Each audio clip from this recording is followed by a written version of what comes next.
Ladies, gentlemen, and friends beyond the binary, welcome to the Discourse for today, October 6th, 2023. I'm your host, Tristan. Hello.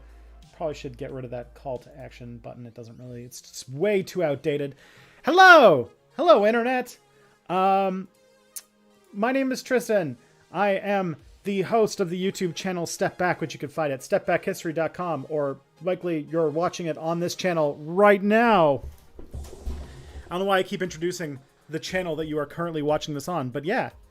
I'm also the host or co-host of a podcast called It's Probably Not Aliens, which you can find at probsnotaliens.com. We just had a new episode come out last night. I stream on Fridays at noon, which is what you're watching right now. Again, I don't know why I keep reiterating this, because this is what is happening. And let's see. If you want to keep making more stuff happen, the best way you can do so is by signing up for Nebula. If you go to nebula.tv/stepback and sign up for Nebula for an annual membership for about 250 cents a month. No, $2.50 a month.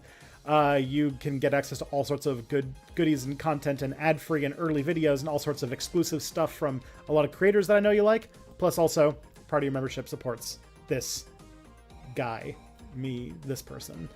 If you want to do something a little bit more direct and outside, you can go to the weird blobby bean site, patreon.com/stepbackhistory, and sign up.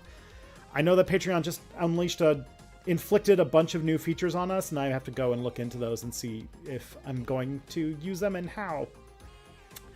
Another thing that you could do if you want to help out the show is, of course, super chats, if you want to. Of course, my goal is always to keep this show free forever. They are appreciated, but they are, of course, not necessary.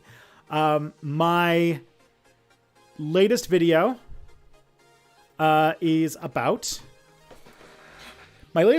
propaganda. It is about how the media manipulates people and all of that stuff. And it's doing really, really well. It's my first video to do well. Like, one of the things that YouTube shows you is like how your video is performing compared to your last 9 releases, sort of like on a top 10 chart. Like when every video was this old, how well was it doing in comparison? And right now I'm at number 3. Number 2 and number 1 were like huge breakout successes. And 5 through 10 are the last 5 videos that came out. So this is big. It's been a pretty big success to break out, and I attributed it to a bunch of strategy changes that I made. My next video, which should be coming out pretty soon, is about the JFK assassination. I'm sure you guys know that I do a video series. I've been doing a long protracted series about presidential assassinations. I did McKinley, I did Garfield. So next month I am doing JFK, which I'm sure, knowing the kind of stuff that I cover, you know probably how I'm going to lean into it and describe it. And I'm sure people are going to reply to it in a very normal and good fashion. I'm already dreading this. Yeah. If you want to submit questions for this stream or future streams, I'm going to put a link in the chat. I will say that we only have one question right now, so definitely getting those in would be great. If I don't get to them today, which is very unlikely, because as I said, we only have one question right now, I hang on to questions for an entire month, so it'll show up in a future video, almost guaranteed. It's very rare that a question gets submitted and it doesn't get answered in like 1 or 2 episodes.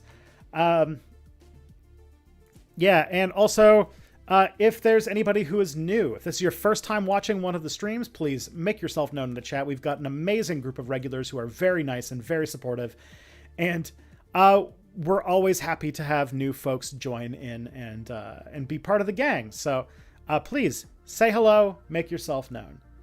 Now, before we get into the wins, I have to make a little call to Sweden real fast.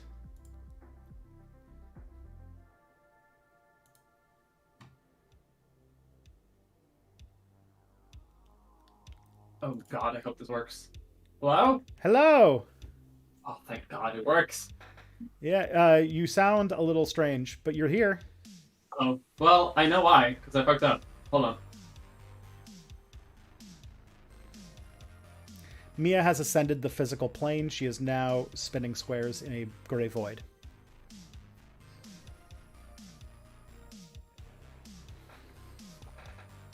How do I sound now? Much better. You sound like a Mia Mulder video. That doesn't usually sound very good. I'm not really good at the audio department. It's pretty good. I listen. After my recent video release, I am in no position to criticize anybody's audio quality. I don't know if you. I imagine you haven't seen it because you're very busy, but unfortunately, yes. But I made a mistake. So Tristan worked for almost 2 straight weeks, every single waking hour to get it done for the sponsor deadline. And I know this terror, yes. Yeah, and on Sunday night, I pulled an all-nighter to get it done. And one thing that Tristan neglected to do was run the dynamics process at the end. So that means that the levels are all over the place. I'm way too quiet. Then like the interviews and B-roll are way too loud. And it came out like that. And you know, when you release a YouTube video, you can't just fix it. That would be insane. That would be crazy for YouTube to let you do something so basic. I know, right? And they've gone years without letting us do that. So I'm stuck with it because the video is also I'm at 3. I'm in a 3 of 10 right now. I can't change that. Good. Yeah. 3 of 10 is like dopamine for an entire month. You should contact our lovely YouTube network at standard.tv because they might be able to hook you up with one of those like weird features that they only give to like Mr. Beast so that he can have like multiple languages in his videos and shit. That is fair. You can technically replace the audio track on a video that's already up, but they don't give everyone that feature. Huh. But they do give a lot of people within our network that feature. Not me, so I don't know. But like, you may be able to sort of like, I will ask. Finagle your way into there. I will consult with the most powerful entity in the world, Alex from Low Spec Gamer. He will help me. He will shepherd me through the forest of possibilities. If you see me eat, by the way, it's because once again, as you said, like I forgot to have dinner because I'm too busy. So I'm eating a fish. Busy plus 5 ants equals forgetting to eat dinner. That makes sense. Mm-hmm. And also Sweden makes sense with fish. You are compelled. Although it looks like it's fried and not the typical way, which is pickled or rotten. So yeah, this is actually like a fish and chip type of fish that I got from the store, and it's specifically called fish and chip type of fish. We call those fish sticks here. No, that's a different thing. Oh. That's a different. Hold on, how big are your fish sticks? Because like I'm holding up like yeah, it's like a full from a fish and chip place, yeah. Like, my God, our fish sticks just extraordinarily tiny. Fish logs. See, that sounds Swedish. That is true. You guys do like logs, Christmas logs. All of your cakes come in log format. We do have a lot of logs. Sure. Just like whenever I think like Swedish food, it's like logs, weird fish, and berries that I've never heard of. There's always like some new berry, and I'm like, that's not a real berry. I've never heard of this berry in my life. And it's like, it's Ingenberry, and I'm like, no. I like lingonberries. They are fake. They're propaganda, soft power from the Swedish government to pretend that there are to pretend that the lingonberry is real. The lingonberry is wonderful. Don't be anti-lingonberry action. Plus, also, I think that Sweden is also perpetually just Christmas. Like, Christmas style in my country anyway is a lot of just adopting like Scandinavian stuff. Think about it: reindeer, snow. I don't feel like we have like a monopoly on those things. Surely. Oh boy. Oh, there is one thing I have to mention that that did come across in your thing is that I might have potentially in my latest video done a Sweden racism. Oh, well, now I have to see it. Well, good. If anyone deserves to have racism, it's not against us. Swedes. Unfortunately, like a Sweden, like a specific. What I did was I did a reference to like, hey, what countries are actually like educating people about media literacy, and I mentioned Finland, and I took that clip from The Simpsons where the principal gets Martin to do the Finnish dance, like from the Lord of the Flies episode. Yeah. And apparently, like that Martin is wearing like a traditional Sami getup and doing like a Sami dance, and I'm like, oh, shit.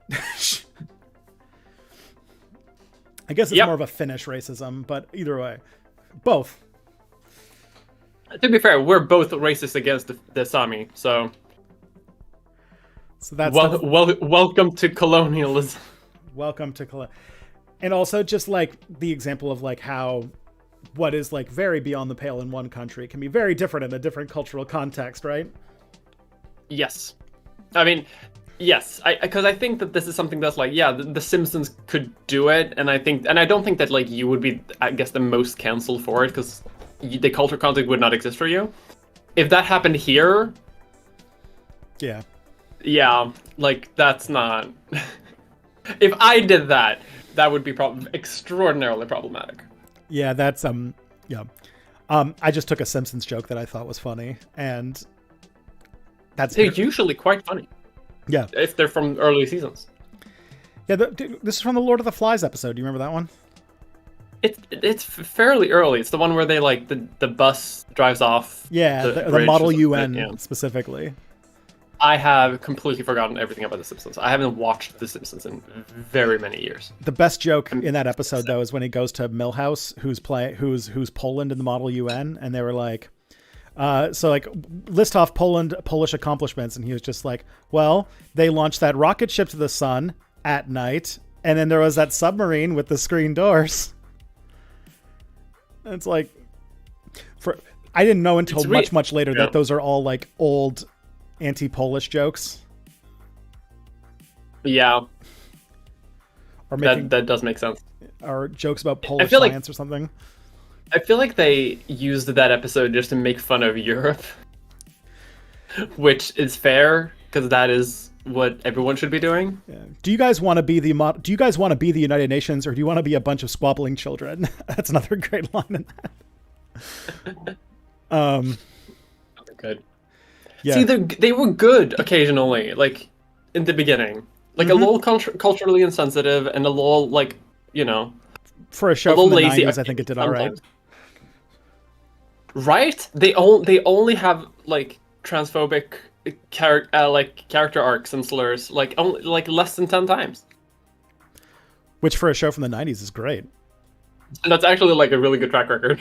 Yeah.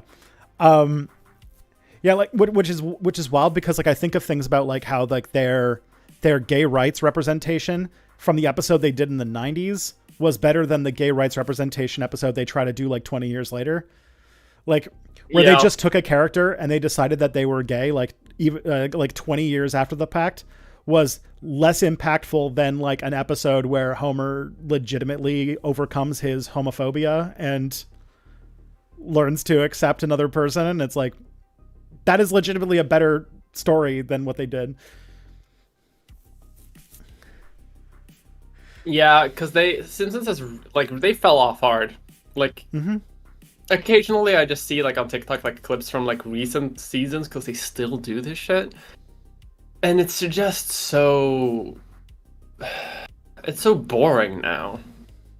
You know what I mean? It's just very It's walked through. Somebody mentioned that it's like a parody of itself because it doesn't do anything new. It just sort of rehashes an increasingly smaller amount of references to itself because actors keep dying or ideas from the old show keep a 30-year-old show keep getting like they can't do anything with the like they got rid of Apu obviously, and like so they can't do that anymore. They like the actor who played Mrs. Krabappel is dead, so they can't really do anything at school anymore. Like the amount of things that they can do is shrinking, but they still keep going. And My guess is that it's just going to last until one of the actors who plays like a third of the cast either retires or dies. That's my suspicion. Oh God, how horrible. Yeah, I can imagine like something like Nancy Cartwright like leaving the show, and then they would continue and just somehow write Bart off the show. They would do it too, and it would be awful. They would. Like, oh God, they would do it. Like, they'd make him... No, you know what they'd do? You know what they would do, horrifically enough? Recast. They'd do the AI voice thing. Oh, yeah, They had so many episodes, they could just keep going. You know, the actual, like... That reminds me, like, you know how they were... the people who were trying to make that, like, parody of, like, AI-generated content did that, like, endless episode of Jerry of Seinfeld on Twitch. They should have done that for The Simpsons, because I feel like it would not be that different from The Simpsons today if they were just like, you just fed an AI like nostalgic character notes and like a handful of references to a TV show of when it was great in the 90s, and then just kind of kept recombining the same ideas over and over again. I could see it work. Mm-hmm. I could definitely see it work until like Homer like drops like a transphobic slur or some shit. Because that's what happened to AI generated Seinfeld. That's why it stopped for a while. It stopped and came back. Yeah, I hate that. Especially the only thing, as like apparently the person who is self-designated to the defender of artificial intelligence.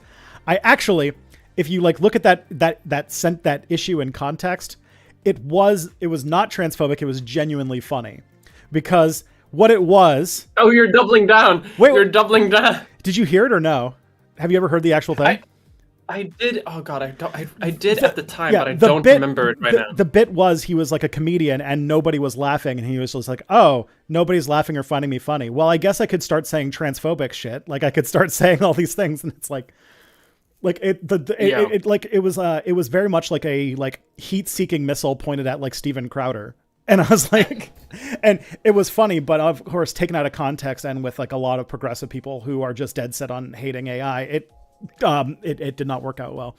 But because I also don't think that like that's a joke that you could do. Like you can make the joke of like, oh, no one's laughing, I should start saying transphobic stuff, end. But I don't think that that's what the AI Seinfeld did, because I think they went on to like say transphobic shit to sort of reinforce the joke, and I think that that's the thing that like made it go too far. Because otherwise, I think, that shit's funny. Yeah, that's fair. But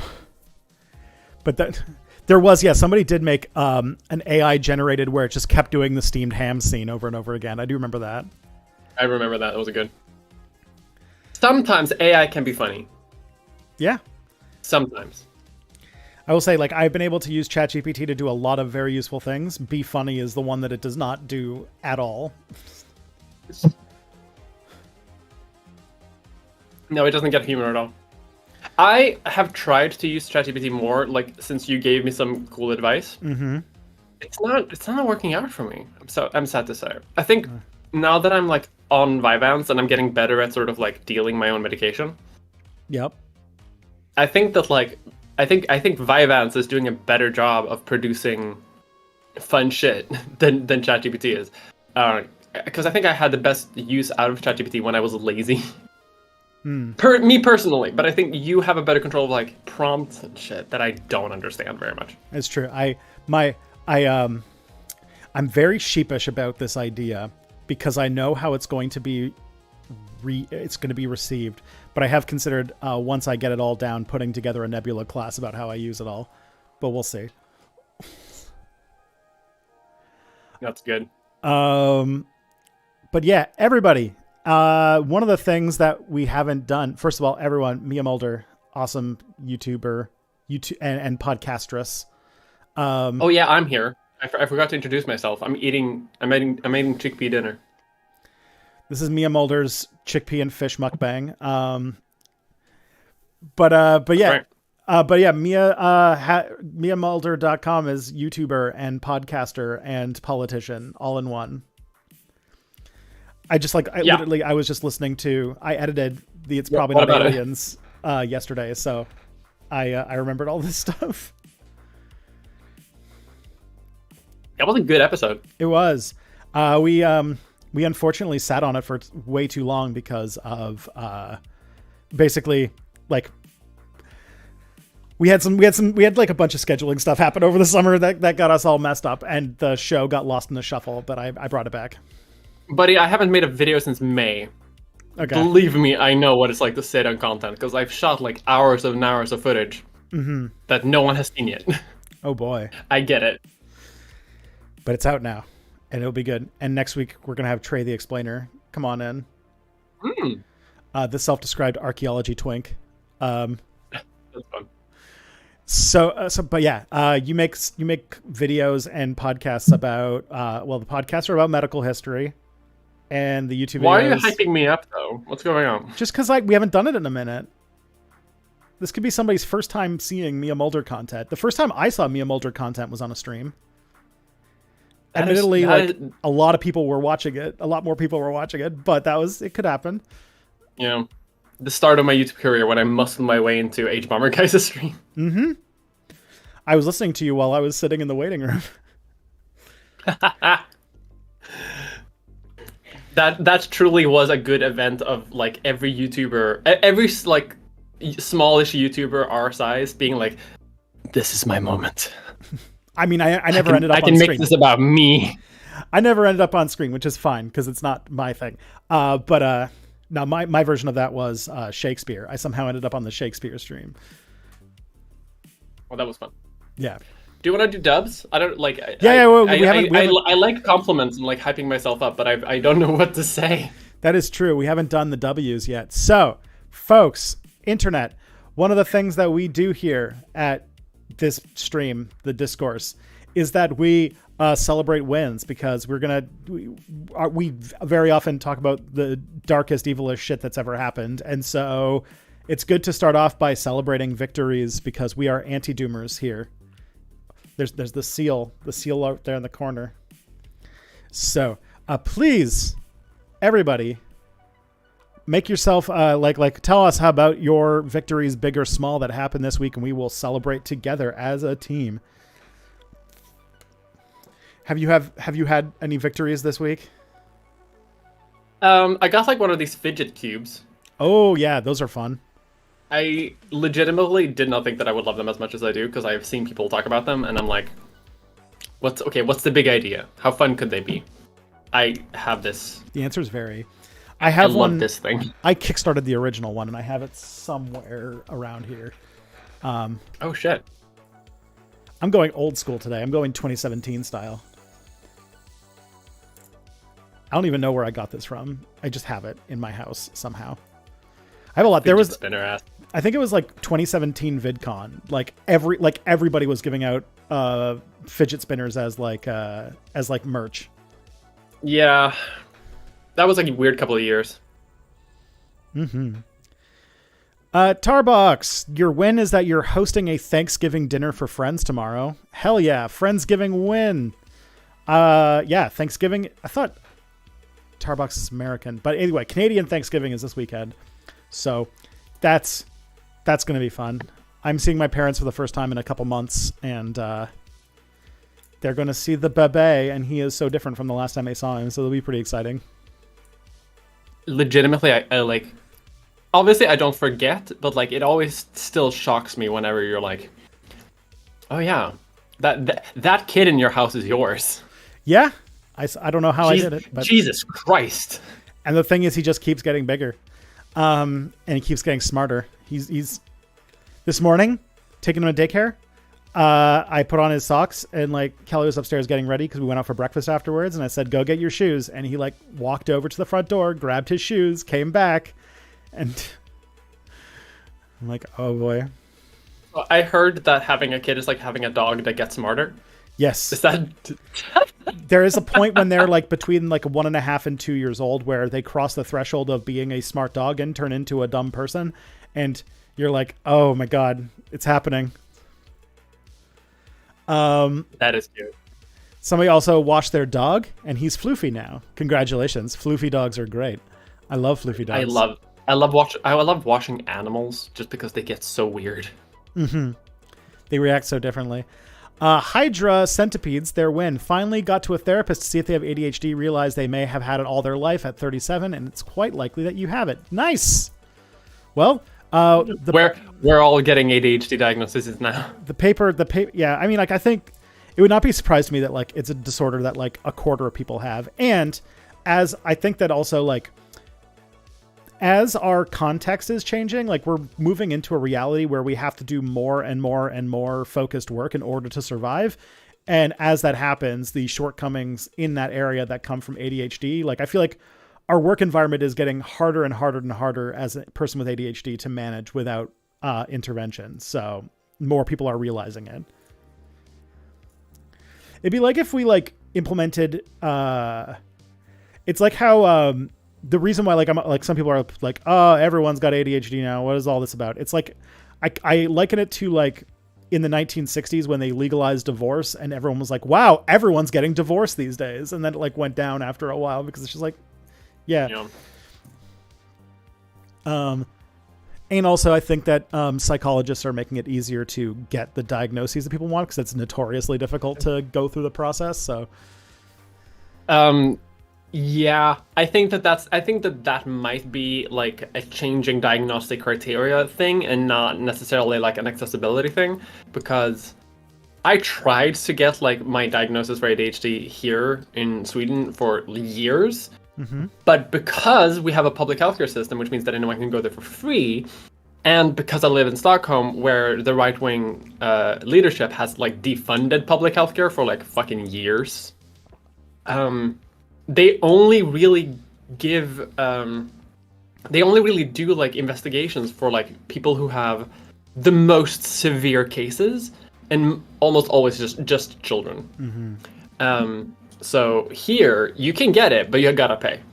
You gotta pay money. There is the other aspect too, which is not, like, a non-factor, which is that it's also controlled in the same way that, like, prescribing painkillers is, in that it is a drug that does have street value. So yeah, just straight up, like, giving it away like crazy could also have, like, negative side effects for public health. So they have to be a little bit stingy about how they do it. Like, when you get and you only get, like, a month at a time, and, like, you typically have to see a doctor between, like, only a few refills because of that. So that's 100% what it is, because Sweden has, like, one of the most restrictive drug laws, like, around. That's for sure the reason it is the way it is. Yeah, luckily, unless you pay a bunch of money, then they give it to you. Yeah, luckily though, there is like, light on the horizon. I just saw that there's people are moving into human trials for a new type of ADHD medication that is a triple reuptake inhibitor. So it is a mix of SSRI, SDRI, and a different reuptake inhibitor, because the whole idea is that, like, the ADHD brain is like, as they do more investigation, they're finding that it's very much a, like, neurotransmitter receptive problem. Like, our brains are just not very receptive to neurotransmitters on average. And so we kind of need, like, medical assist. Like, right now they just do medical assistance where they just put you on meth. So your body just is full of dopamine for a while.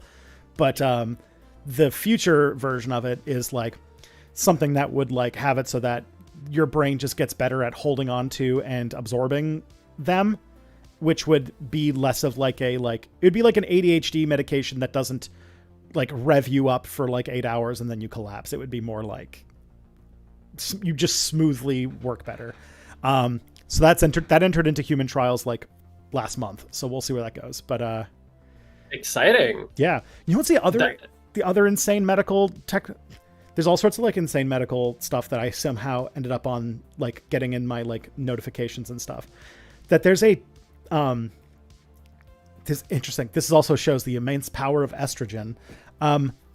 So what happened is that there's another drug that's entering into human trials after successful animal ones that is based on the study of bodily or hormonal biochemistry when it comes to like, repair and reconstruction of your body, like, after it stresses itself. And apparently, like, estrogen plays, like, a major role in this part of, like, Like there's a sort of type of estrogen that like gets made when your body is like stressed or damaged that it uses to repair itself. And the result is if you can like introduce this, not like the sex hormone estrogen, but sort of like a different version of it that is made for the specific purpose. But what it does, I mean, it's similar, but it's as prevalent in everybody's bodies. But what it does is it is essentially, it does the same biochemical thing that happens to your body when you do regular cardiovascular and strength exercise. So essentially, if it hits mass market, it is a pill that gives you the benefits of exercise. That's fucked up. Which is insane. That is a thing that is happening. We truly live in the future. Wars are being fought with drones. We have the pill that makes you normal, and soon we will have the pill that makes you buff. They're gonna have the buff pill. They're gonna have the brain pill. Then they're gonna have the pill that like makes everybody like not eat hyper palatable food, and we'll just be like, we'll have mellowed ourselves out through a cocktail of intense alchemy. All through and a lot of it is through the magical power of hormones, because we just don't understand them, and we like are finally doing research, deep research into how these mechanisms work, and we're figuring out a solution to a whole lot of problems. That does track. So it turns out that in the future, everyone will be on HRT of some kind or another. Good. Good. That's how it should be. Yeah. And I imagine that that advances in all those technologies will be great for gender affirming care. Or that advances in gender affirming care will help all of these other conditions as well. Maybe. I have to get back in a little bit because my nose started running like crazy for no reason. I'll be back in like a second. Sure, yeah. You are good. All right. Dazia.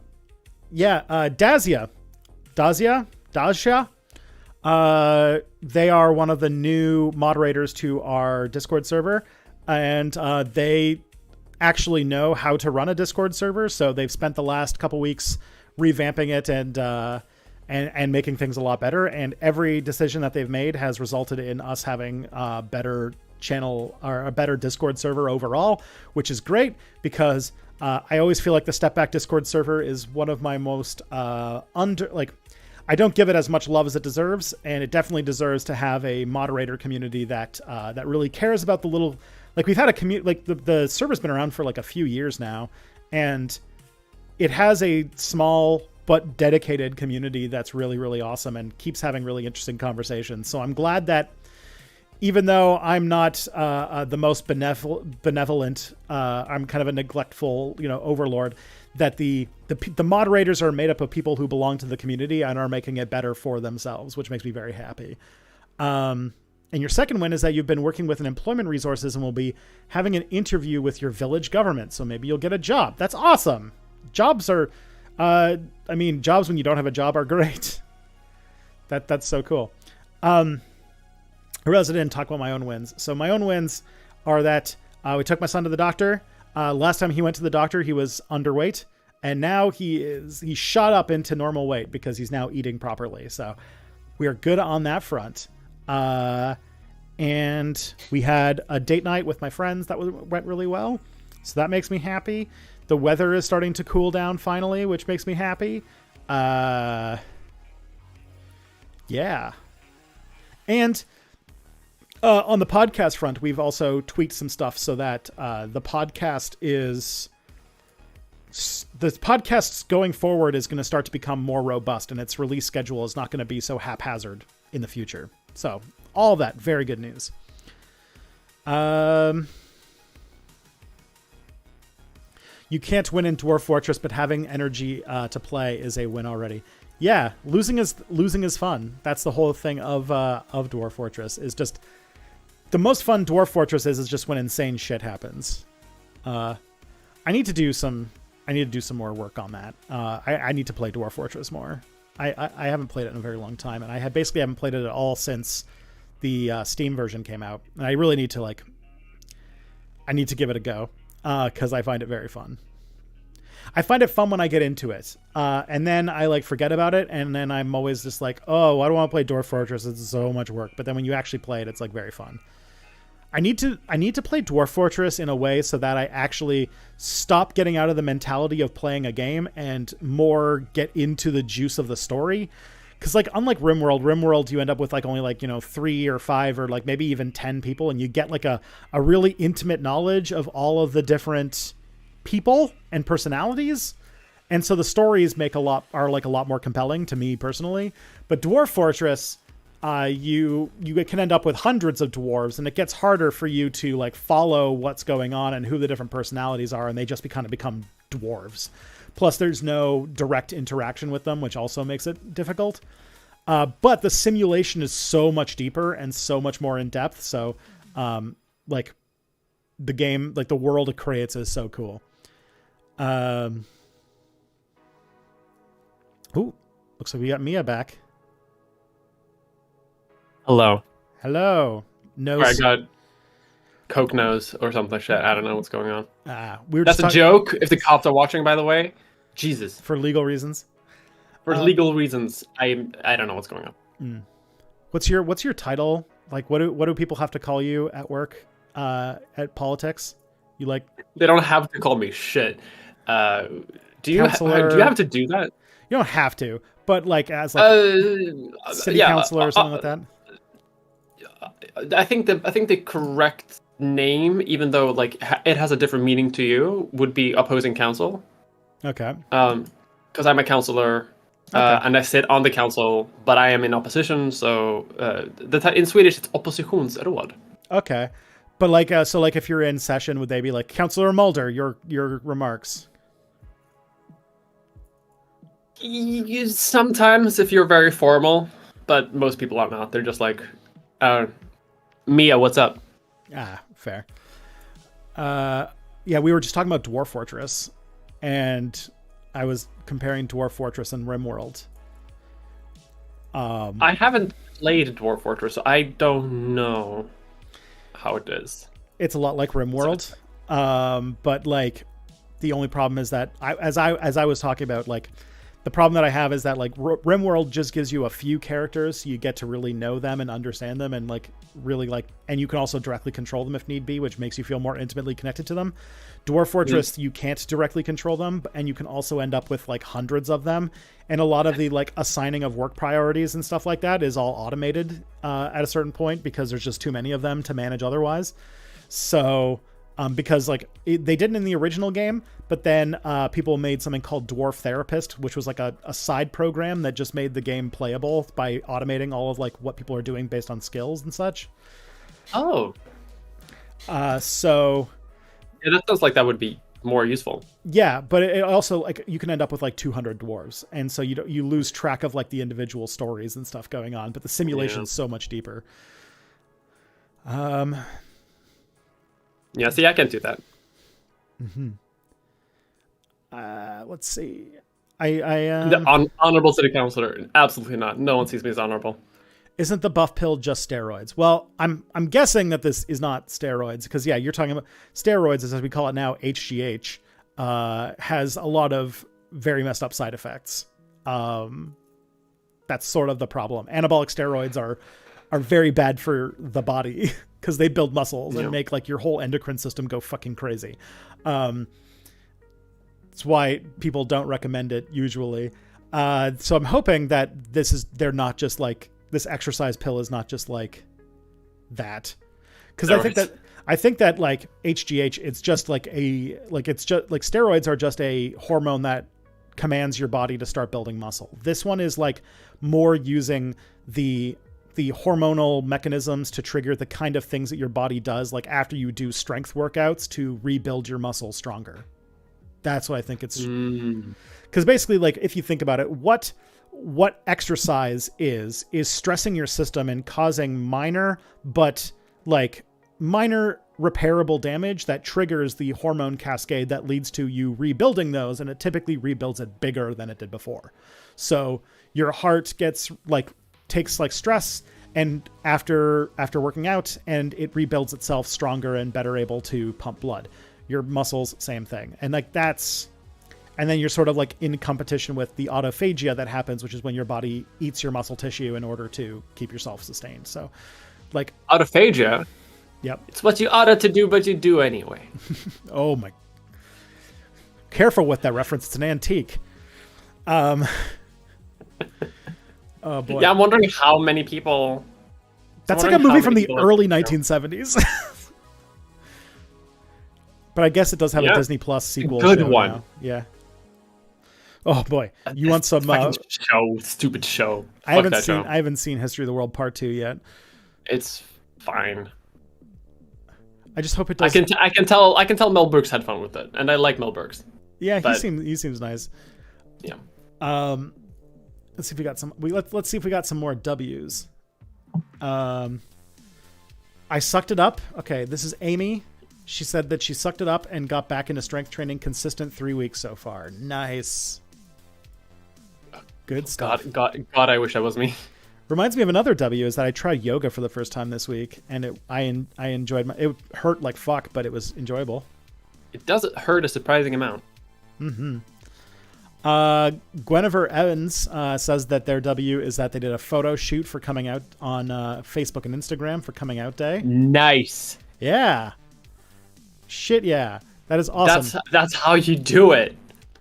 It's true. People should if people treated coming out announcements the way they treated like engagement announcements, that would be pretty sweet. Like with professional photo shoots and stuff like that. That's how it should be. Mm-hmm. That's celebrating a W in the biggest way you can, right? Yeah. That's amazing. Let's see. Do we have any more W's? Let's see. There's a lot. The chat has veered into a talk about the benefits of rail versus streetcars. So I don't know. We might have lost track. Wonderful. Steroids are just testosterone. That makes sense because testosterone is a hormone that is, as we talked about, is very it builds muscle, but it also has like a whole lot of negative health effects as well. But that's not true. Steroids are so many more things than just testosterone. You can take testosterone, but it's why do I know so much about this? It's one of the things that's like if you're gonna use it as like a steroid to like work out, Mm-hmm. It can work, but it's like there are other ones that are significantly more effective if you want to like build muscle mass or things like that. Like obviously your previous and those things are significantly also more dangerous. Like Mm-hmm. that's the kind of shit that like makes your body shut down occasionally, depending on the dosage and what. Your immediate previous reincarnation was an East German women's weightlifter, where you took government steroids and then had a heart attack and then became Mia. So Correct. Because I was like, a lot of the negative health effects that we learned about steroid use came from the fact that basically every communist country like juiced up all their athletes so that they would destroy the Olympics. They're like, wow, the East German like women's weightlifting team are very jacked. Yeah. And then as soon as they love them for it. Yeah, and as soon as they entered into as soon as they added drug testing, it was like, wait, why do the Soviets never win at weightlifting anymore? But like, yeah, exactly. Testosterone is a steroid, but not all steroids are testosterone. Yeah, that's fair. Yeah. People, because like steroids come in, like there's also like there's steroids for muscles, but also like people take steroids to reduce inflation. There are people who take steroids for lupus and like other autoimmune diseases. So it has all sorts of. I'm a certified non-medical person, so I don't know what the word actually means. Steroid? Yeah. Just like, I don't know exactly what it means, but it does have something to do with its relationship to muscle fibers, which I think technically like makes it so that testosterone isn't technically a steroid, but the term steroid has been conflated with performance enhancing drug. And testosterone is definitely used as a performance enhancing drug, but I don't think it's technically a steroid because a steroid has to do with like with muscle fibers, which is why when you have like asthma inhalers, that's also steroids. Yeah. But it's not inflammation. performance. Exactly. Like so I don't know exactly all those details, but it has something to do with that. Okay, that makes sense. We need step back discourse on the public transportation debate. Public transportation is good. As I mentioned, I live in literally the city that Jason Slaughter uses in every video to talk about bad urban design. So that's not even a joke, because Jason Slaughter's from here and talks about London as like the shittiest city to live in. And he's not even wrong. So I definitely, and I also came here from Toronto, which had public transit. So I am totally used to, I am totally very frustrated. I hate the fact that I'm getting a car next month and I am excited because I'll actually be able to do stuff. I hate that too. I hate that so much.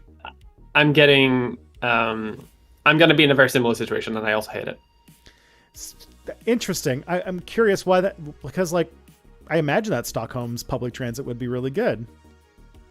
Yes, but I'm not necessarily going to live here forever. And also like there are many places that like I can go, but other people might not be able to go as also because like my family lives in like literally extraordinarily rural Sweden, so it would be easier to visit them and things like that, you know what I mean? Yeah. I'm looking forward to being able to go grocery shopping easily.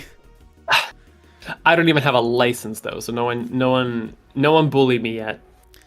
Yeah, I have a learner's permit, so I have to have Kelly in the passenger seat while driving. Cute. Yeah, then I can do my driving test once I haven't driven since I was like 17, so I have to like relearn how to drive. And then once I feel comfy, I'll take the test and be able to do stuff on my own. I haven't driven since basically ever, but I did do a little bit of driving when I was a cadet. But that doesn't really count, because like when you're driving when you're driving a military vehicle, you don't really have to learn about like traffic rules. Does Sweden do left or right side of the road? Right side. Okay. Wait, do you not go right side? We do go right side, yeah. I feel like it would be very tough to be compatible with the US if we did left side of the road. I think it might just be Britain and Australia and maybe Ireland, I don't know. I can't tell if Ireland does. Have you seen these like extremely weird changeover lane things where at the end of the tunnel where you have to transition to sides of the road for when you're entering France or when you're entering the tunnel? I'm seeing that a significant part of the world actually does drive on the left-hand side of the road, which I don't like. Interesting. Because Indonesia, India, Pakistan, and Japan all drive on the left side of the road. There's lots of just British imperialism, but plus Japan. Plus Japan, yeah. Basically, places that were British empires when cars were a thing, plus Japan. And Ireland. And Cyprus and Malta too, because... Why not? Because of course. My guess is that Cyprus and them can do it because they don't have to worry about borders very much. Like I feel like if you're a country that's like bordered by other countries that have the other way, that it would be pretty tough to justify keeping that regime. Like I imagine that Norway is a right side of the road country, and so is Finland. So that would probably make sense. I guess. Because I guess I'm guessing that the only other country that a Swede can like nominally drive to is probably Norway. I imagine that driving to Finland is a bit of a project, but that sounds like driving through a lot of very rural areas. Yeah, everyone just takes the ferry. Yeah. Well, I imagine that it is possible and probably pretty regular to drive to Norway for something, even though you're going through the mountains. But Yeah. To be fair, a lot of people do also drive back and forth between Finland and Sweden because a few people do live up there. Not many though, but a very few people. Are there like highways that go through Sweden to Norway? Like, I know that it's like a mountain range or whatever, but I don't know how intense of a mountain range it is. I mean, there are plenty of highways and shit. Like the southern part of Norway, like the bit of where Oslo, where everyone lives, basically, is. Norway's very car centric because of oil. Yes, it is. Yes, it is. They all have cars, and they all have. And they're a tropical climate They all change have just to get cheap, everyone electric cheap cars. ass gasoline and. Yeah, I heard that Norway's strategy for climate change was just like everybody in the country is going to buy electric cars, and then they just did apparently. Yeah, pretty much. That's going to be Sweden's plan too, I think. Like, horribly enough.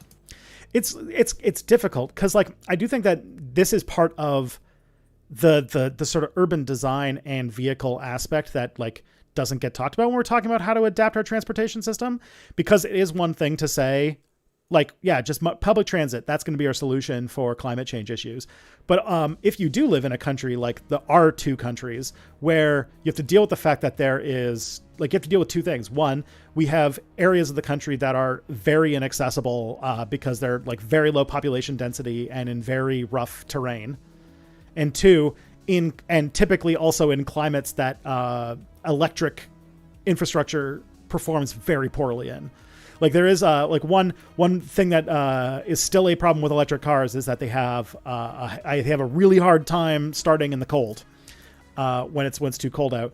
And I imagine, just like in Canada, that there are parts of Sweden where like deep in the winter it can get to like -40, -45 in like like probably way up north in like the deepest part of winter. And like the parts of the world where when you park your car at night, you have to plug it into the wall so that the engine block doesn't freeze.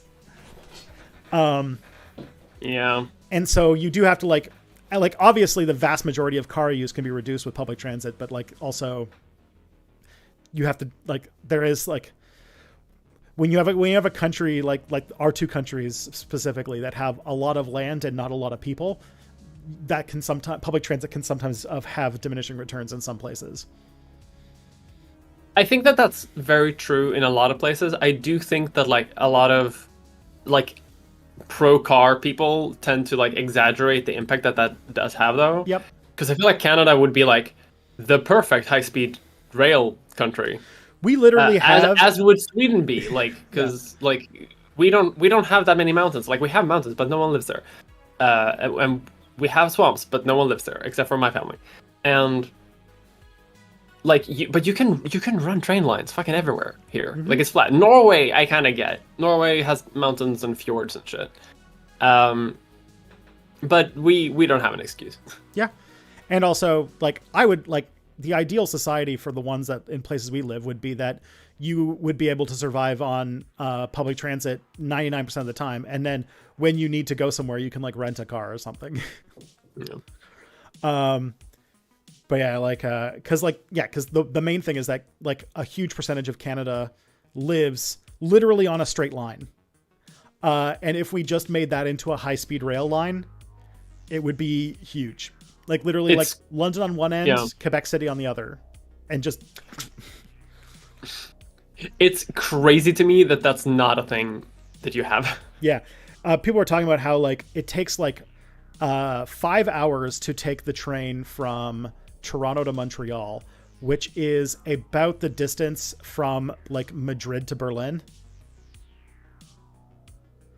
Oh wow. And apparently like you can do that in about 2.5 hours if you get on a high-speed rail. Yeah. But for us it takes like 5 or 6 hours, and that doesn't even count delays and stuff. We need high-speed rail. Come on. Okay, maybe not Madrid to Berlin. Maybe I'm getting it wrong. It might be like 2.5 hours is like I read this on a tweet this morning that came to mind. But like the thing is that like Montreal and Toronto represent like an absurdly large percentage of our population, and the fact that there's like 2 trains a day between the two, it costs like $200 to get on, and it like takes 6 hours is ridiculous. The reason they're talking about it is because one of our airlines decided it's going to stop service between Toronto and Montreal.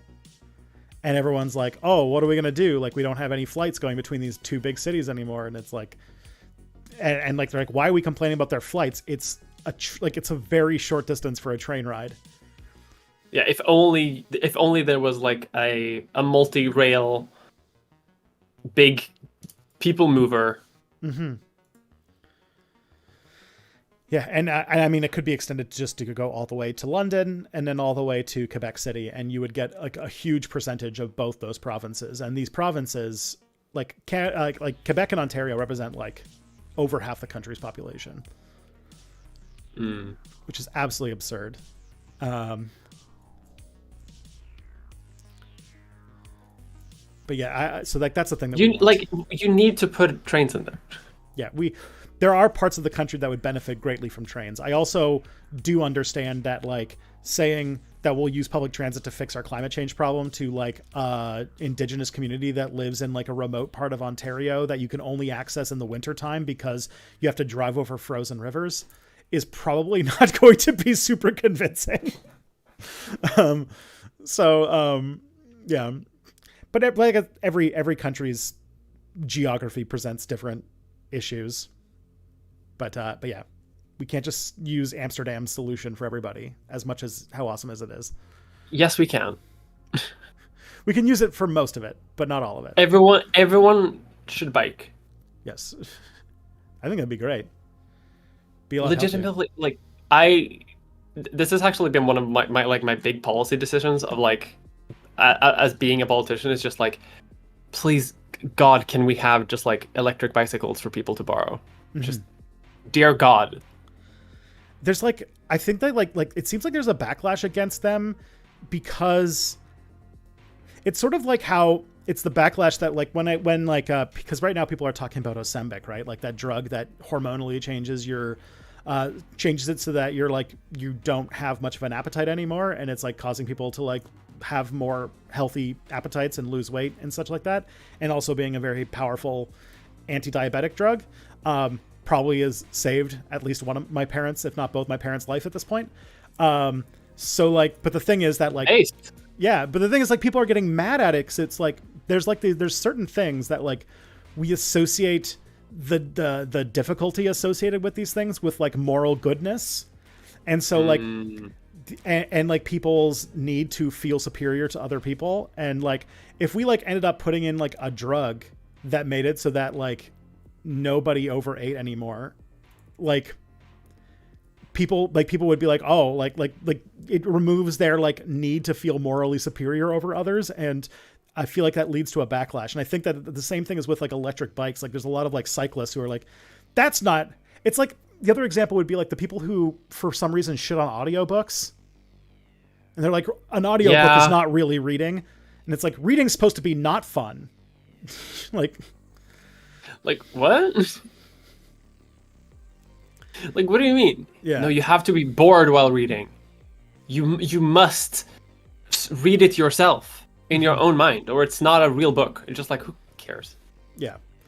I will say that like as a regular audiobook consumer, I learned a hard lesson, which is to never audiobook fiction, because my retention of it is absolute shit. Oh, really? I can really only audiobook educational or like self-help type books, because I found myself thinking like, I don't like these novels that I'm reading. I don't understand what's going on. And it's because my retention was too low and I couldn't follow the storyline. And so now I'm finding myself having to reread a bunch of books that I thought I was kind of bored of, but will enjoy a lot more when I'm actually reading. So for me, like fiction is the thing I do with words. This is just me. This could be different for everyone, obviously. But this is just my take on it. But it means I'm rereading like right now I'm rereading Parable of the Sower. And I'll soon be rereading The City and the City and The Dispossessed and Lindsay Ellis's 2 books. I haven't read any of these books. Oh, Parable of the Sower is a piece of post-apocalyptic anarchist fiction that was written by Octavia Butler. I will say that it's a tough book to. There's a lot of caveats on getting into it because it is a trilogy in which Octavia Butler died before she could write the third book. So it's two parts of a trilogy that never will be finished. That sucks. Yeah, which sucks also because she's probably one of the most influential Black women in all of science fiction, and it's also like straight up anarchist fiction. So, based. The Dispossessed is by Ursula K. Le Guin, which is like another. It's another anarchist science fiction novel about the juxtaposition of living on a world with and without states. Oh. The novel is told in like reverse order. Like the way is that the story is of a guy who grows up on an anarchist planet and gets frustrated that he doesn't get enough of the resources to pursue his like mathematical scientific ambitions, his physics ambitions. So he leaves and goes to the... He's just like us for real. Yeah. So he leaves the anarchist planet and goes to the statist planet where he then experiences what it's like living on that planet while also trying to like solve all of these physics problems and runs into all the problems that come with states. The thing though is that it's told where like chapter 1 shows him like starts with him on the anarchist planet and also shows him arriving on the state planet, and the book ends with like him coming to his conclusion on the state planet and him leaving the anarchist planet to go to the state planet. So it's like both stories are being told simultaneously in sort of like a weird narrative order. Oh, yeah, with like no resolution. Well, there is a resolution, but it's just like you're kind of like it does it so that it compares life on these two different planets. That's like what it's trying to do. But it's good. It's just that I don't remember a whole lot of it because it was an audiobook. And then it is difficult to remember, I feel like, audiobooks more than it is to remember like books you read. Mm-hmm. Luckily, like a lot of educational books and self-help books usually have like 2 or 3 important takeaways, and then the rest is just case studies. So, yeah, filler. Either filler or like just examples. Yeah, I will say, like, I did read Project Hail Mary as an audiobook, and that one did stick with me quite well. Mm-hmm. Just because they do voice acting for the alien and shit. Yeah. I also did like I listened to Lindsay Ellis's 2 novels and I really, really enjoyed them, but then forgot a lot of the details. And then this summer I ended up spending a significant amount of time with Lindsay Ellis and mentioned that I was a really big fan of the books. And then was very embarrassed when I like forgot certain details and like all those kinds of things. Oh no. Well, I mean, that happens to everyone. Like, come on. Yeah. Yeah, so like, but yeah, I have signed copies of the book now, so I can actually like read them in person. Based. I can't wait. Apparently the second book, and I found the copy because she was also like saying like reading it is also like a better experience, or is also like a really cool experience because there's a lot more like, you know, like pages that are made to look like 2007 Facebook posts and like emails and stuff like that. And apparently there's like a really unhinged terrorist like ransom note in the second book that Harry made, and she was like, you should go and find that in there somewhere because it's really cool looking. And I was like, of course Harry would make something like that. Of course he would. That sounds like something he would be down to make. Yes, he is the epitome of chaotic good, and we love him. Yeah, he's a wonderful creature. We love Ellis. We love Lindsay as well, of course. Yeah, my entire Nebula pitch in my latest video was like, yeah, I know, like whatever with me, but like Lindsay, right? Sign up to watch her stuff. Sign up to watch her stuff, but give me the money for it, please. Yeah. So do we have any more last wins before we actually like we actually got a few questions when I said that we only had one. Oh, fun. So you lied. Well, we only had one, and then since then a lot of people, especially Pim, have gone above and beyond to add some questions for us. Based. Good. The first question comes from Matt, who is not here today, but I'm sure he'll watch the stream at some point. Hello, Matt. Yeah, he's a mod on the forums, and also sent me a book that I have around here somewhere that I need to read. All right, hypothetical question here. Somehow have the ability to have a movie/TV series based on an event that otherwise the big studios would never touch. What would it be? I'd personally like a historical drama miniseries on the Disney animation strike in the 40s. Okay, so basically, if you could have a big budget movie/TV show based on an event in history that would normally not be touched, what would it be? Also, I just want to mention Kunta Kinte. Thank you so much for the 1.49 euros. That's much appreciated. That is awesome. Thank you for the kitty cat, and thank you for the euros. Yeah, the euro's strong, I think. That's good. So that's good. That's good money right now. The kroner is also usually strong, but the kroner's kind of got that thing that like a lot of other. It's got that like it's got that like Japanese currency thing where it's like that's a decent amount of money, but like the money it's not broken down into cents, so it's just like here's like a huge number of things, right? Or am I Wait, wrong? what do you mean? I'm confused. Like whenever I see like SEK money, because like you know how like yen or pesos or something like that, like there's no like subdominion or whatever. No.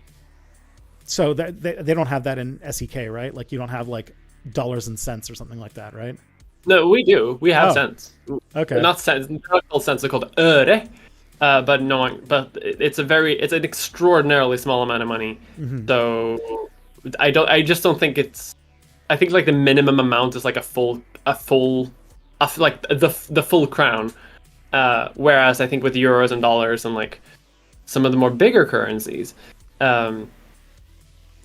there is a point to like give a fraction of a whole, whereas in SEK it's just not worth it. Yeah, like one individual SEK is very, very small, but things usually have bigger prices as a result. Like to even no, I mean like half a SEK is too small to be like available to send, because that would be, God, how much would that be? That would be $0.05.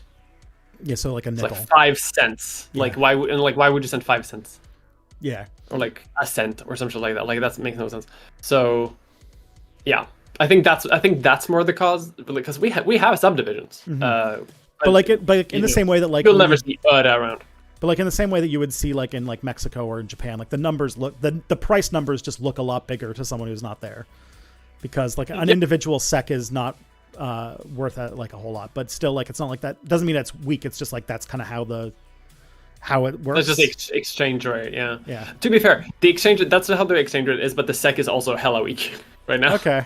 To be fair, it's garbage, which is great for me because I get paid in dollars. Yeah. Canada is primarily a primary resource extraction country, so we intentionally try to keep our dollar weak to be a good international exporter of wood and oil and metal, as we do. Yeah, based. Yeah. So all right. So onto this question now. If you were we also do a lot of. Sorry, question. Yes. Yeah. So if you were to take a historical event and get it be a big budget movie, what would you, or TV show, what would you want? Something that would never be covered normally. I feel like a lot of shit could be covered, honestly. Like I'm trying to figure out like an historical event that like I care enough about but hasn't had any content relating to it. I always have this one in my back pocket, and this is one that if I ever got the opportunity to pitch a movie, I would. So, what's your answer, Don? The Night Witches. What? The Night Witches. Oh yeah, but I feel like yeah, that's true. I guess they haven't made shit about the Night Witches. No. So for those who don't know, maybe like a Russian movie or something. But for those who don't know who the Night Witches are, is that during World War II there was this squad of Soviet women in the army, because the Red Army drafted all genders equally. There's a group of women in the army or in the Air Force who, because there was still sexism in the Red Army, these women were given like World War I era airplanes that did not do very well. Like they didn't perform super great, but these women got extremely clever in the way that they used their like shitty World War I era airplanes and attacked German lines by like flying out in the middle of the night and then cutting their engines so that they went silent. And while they were like in controlled fall, they would fly over Nazi like patrols and drop bombs on them and they would blow up. And so the Germans started calling them the Night Witches because they'd kind of fly in like they're on brooms silently and drop bombs and then jumpstart their engines and fly away, which is like absolute like based red army pilled awesome like dropping bombs on Nazis is good. These are the girl bosses that we need in society. Based girl bosses, Night Witches. I think there's actually like someone made a tabletop role-playing game about the Night Witches, and I don't know, the Night Witches just seem like the ultimate like war action movie that like no big budget person would make a movie out of, but would be so fucking badass. That is true. I would actually like to see that. You're right. Like a women-centric World War II movie that's about bombing Nazis with good. World War I airplanes. That's good. I want that. That's true. That's a good point. I think my answer would be probably just Magnus Hirschfeld and his whole thing. I want a Magnus Hirschfeld biopic. I honestly I don't know, like obviously like it's another thing wouldn't be made, but like, and it would also be an extremely dark and sad movie. But everything about like the what was the building that they had called the organization, the Institute of Sexual Science, yeah, like a story about them that would like be about them like coming together and building it, but then having it end with like the Nazis and stuff like that. That'd be an extremely important movie to make, especially in like this specific moment in history. That would be amazing. That would be such a good movie. It would be one of those movies that you could not finish without crying for like 6 hours, but it would be good. Yeah. I think having it be about the Institute would be quite difficult because there's a lot of characters. But that's why I think that I would stick with Magnus himself, because like you would still get the Institute and you would still get sort of like the heartwarming energy of like the Institute doing its Institute things. Basically Oppenheimer, but with trans people and gay people. Like that would be good. But it would still have the end of like the Institute being of like the Nazis coming and him being forced to stay in exile, and like that's still a good ending, I think. And then you can have sort of like the 5 years later after blah blah blah, and then you could also make a completely ahistorical Tarantino-esque sequel where it's just like an underground group of queer folks just killing Nazis. I also think that would be an amazing movie. Lily Elbe faked her death, and then that she could become an undercover anti-Nazi operator. Fuck. And teams up with Magnus Hirschfeld, coming back from exile for one last job. Fuck. Now this is what I want. That would be such a good movie. That would be so fucking good though. Like just queer people killing Nazis. That's all you need. Oh man. That would be so good though. Fuck. Yeah. Quentin Tarantino, call us. I'm actively writing a screenplay for a short film, like outside of my normal work hours. Don't worry, my video is still gonna come out. It's not being delayed because of that. But I might scrap that to do this instead. Because this seems cooler. Do you think Nebula would fund it? If you got a good enough pitch together, you could. I mean, Dave listens to everybody, so I'll take it. Dave knows a good idea no matter who it's from, right? That's like his superpower. Yeah. That is true. So that I do want the image of Lily Elbe and Magnus Hirschfeld with like their team in the background, both like raising a shotgun at Hitler's face or some shit. Like that's good. Now, who's your dream cast for Lily and Magnus? I have no idea. Okay. I would have to think about that. I don't know enough about about that world, except for the fact that I would want to be in it, as like acting in it. I have like, yeah, I'm like sitting on like 3 fiction projects right now that I really need to like give attention. They're 2 science fiction short stories and a sitcom pilot spec script. So a sitcom pilot spec script that was partially inspired by a bad lip reading video that I watched like 15 years ago that I've been like mulling in my head for ages. That's fun. All right. The next question we got here is, have you watched the newest Strange New World season? I tried getting through the first episode, but I could not finish it. I think this is a me issue, though.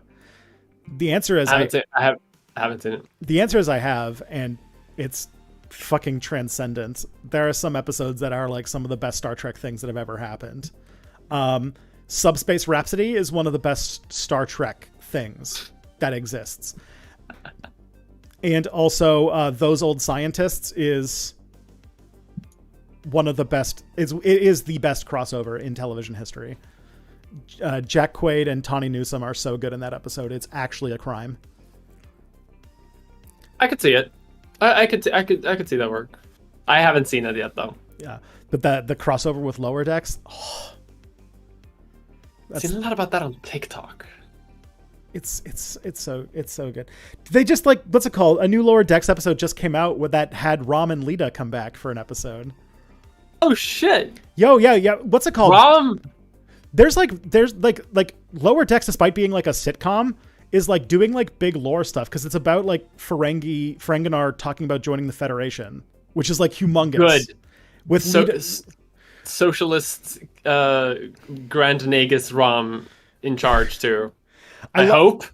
The Ferengis are still very much Ferenging. It's just like there's actually like a little bit of friction of like the people who want to be like predatory capitalists, and they're like, no, Rom says we're going straight now. You can't do that anymore. And it's like, so it's like a genuine source of tension. What I do like is that there is my favorite bit is that and you probably wouldn't because you would be too young to probably have seen. I'm like one of the few people who saw this in person to actually get the joke. But there's a part where Quark has set up a Federation theme restaurant on Ferenginar, and inside is literally the design of Star Trek: The Experience at Las Vegas before it was shut down. And I managed to actually get to go on. I actually managed to go to Star Trek: The Experience when I was a kid. Shit, that's fun. That's really cute. Yeah, it's and like, but yeah, and like yeah, they actually get like, because I Lower Decks is the only Star Trek show right now that is pro Deep Space Nine existing. They've had. That's true. It's quite annoying that like the other shows haven't really like embraced it. No, I imagine there's some sort of like, you know, consumer research data that says that it's not a good idea or something. Because despite my love for it, it's apparently still the least loved of the Star Treks. Apparently, even compared to Enterprise and Voyager for some reason. But yeah, because people are swine and don't understand good taste. It's true. It's wild. It's wild that like Enterprise is getting more nostalgia love from modern Star Trek than Deep Space Nine. It's wild. Yeah. But don't know why, but you know. But yeah, Rom and Lita coming back was pretty great.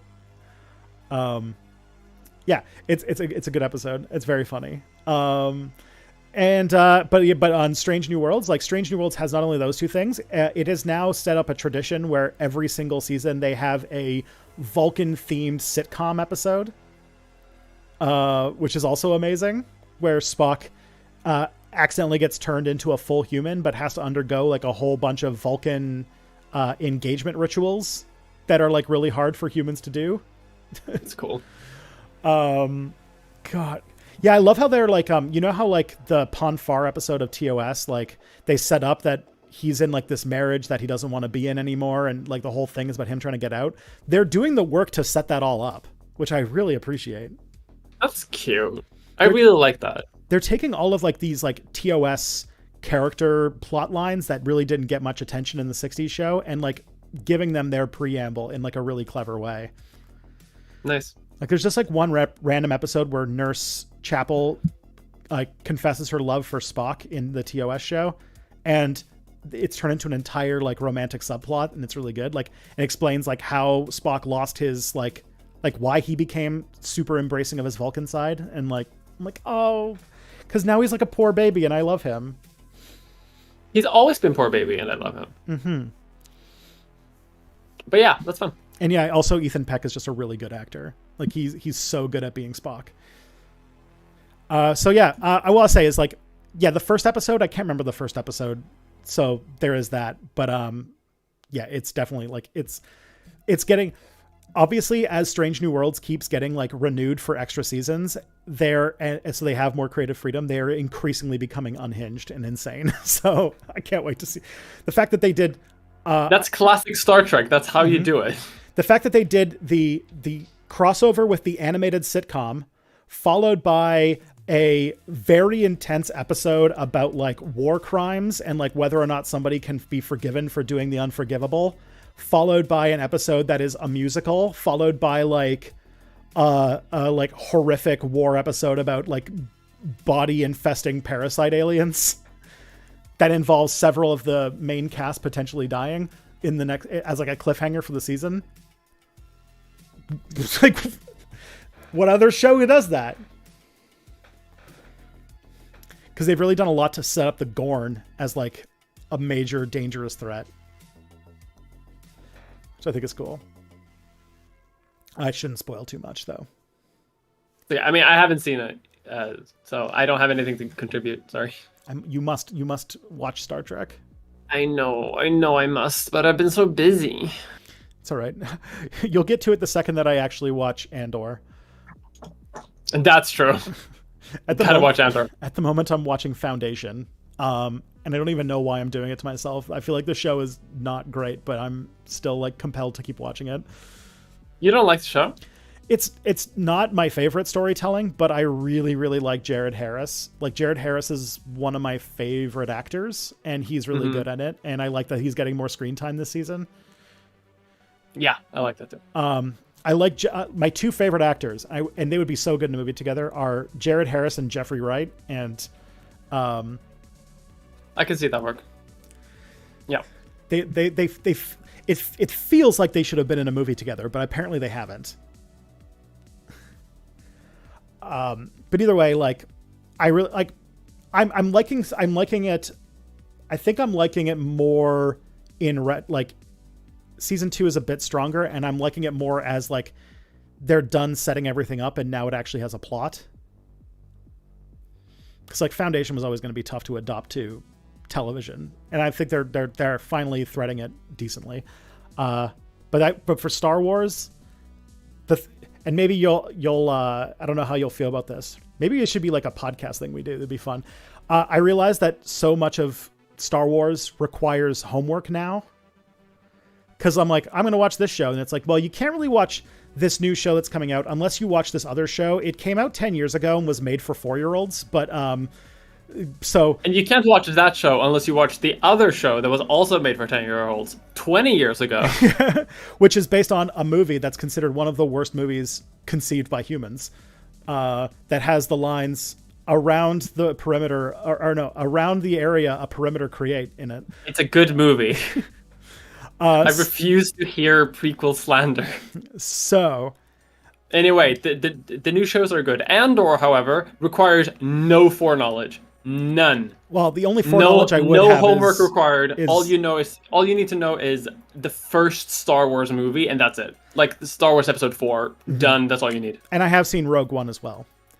But that's all. That's literally all. You need. But the amount of stuff that I haven't seen yet makes me think that like the best way to approach it is to just do all of Star Wars in release order.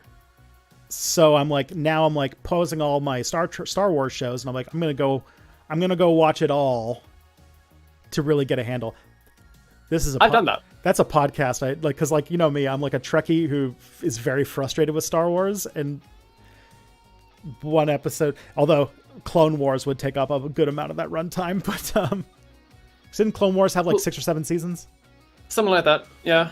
And the first half of them are like not great, and they don't know what the show they're making is, and then it becomes like the most heart-wrenching and emotional like sincere science fiction shows that like has ever been created. That has like real depth to the characters. All right, if you're up for it, we can talk about it out. Season 1 and 2 of fucking Clone Wars is weird but very good. Well, if you're into it, maybe we could talk about it off camera, about turning that into content. This could be a good content thing, actually. Because like I am a super Trekkie, you are too, but also you are into Star Wars in a way that I'm not. Yeah. And if like the fact that half of our streams are about science fiction, I feel like should speak to that.